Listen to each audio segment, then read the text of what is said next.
তো আজকে 50টা টোপে কতগুলো মাছ ধরলাম তোমাদের সাথে সবটা শেয়ার করবো, ভিডিওটি কন্টিনিউ দেখতে থাকো। তো প্রথমে আমরা চলে আসলাম নদীর ধারে। নদীটা আমাদের অনেক বড়, আর এটা নদীর নাম হচ্ছে সুই নদী। এই নদীতে অনেক ভালো ভালো মাছ হয়। তো কিছুদিন আগে নদীতে অনেক জল বেড়েছিল, তাই জলটা শুকানোর কারণে অনেক কাদা হয়ে গেছে, তাই দেখে শুনে নামতে হচ্ছে আমাদের। প্রথম টোপ যাচ্ছে, দেখি মাছ উঠে কিনা। খেলেই হবে, খেলেই মাছ হবে। খেলেই মাছ হবে নাকি? না খেলে কিছু করার না।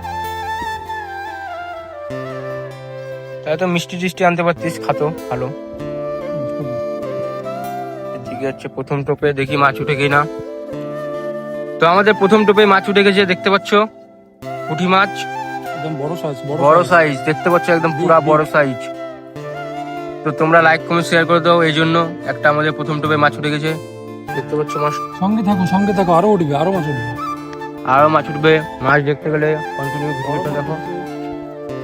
দ্বিতীয় টোপ যাচ্ছে, আবার মাছ উঠে গেছে গাইস। দ্বিতীয় মাছ, দ্বিতীয় টোপের দ্বিতীয় মাছ, পরপর দুটা টোপে দুটা মাছ।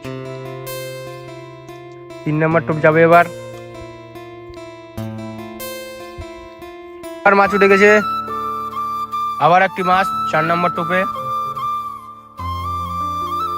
বন্ধুগুলো ভালোই মাছ ধরছে, পরপর টোপে মাছ, পরপর মাছ উঠছে। এদিকে যাচ্ছে 5 নম্বর টোপ। 5 নম্বর টোপে মাছ উঠে কিনা দেখি। মোটামুটি 4 নম্বর টোপে 4টে মাছ উঠে গেছে।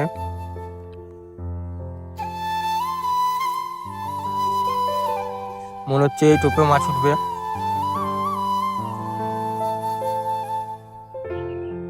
নদীতে এখন অনেক জল বেড়ে গেছে, তাই একটু মাছ কম হচ্ছে। ছুটে গেল মাছটা, ছি ছি ছি ছি, ছুটে গেল মাছটা। আজকে আর মাছ হচ্ছে না, আজকে জলটা স্রোত খুবই, তার জন্য মাছ খুব কম হচ্ছে। তো কালকে আসতে হবে, জলটা একটু কমবে, তখন মাছ ভালো হবে। তো কালকে তোমাদের সাথে দেখা হবে, ভিডিওটি কন্টিনিউ দেখো আর চ্যানেলটাকে সাবস্ক্রাইব করে রাখো।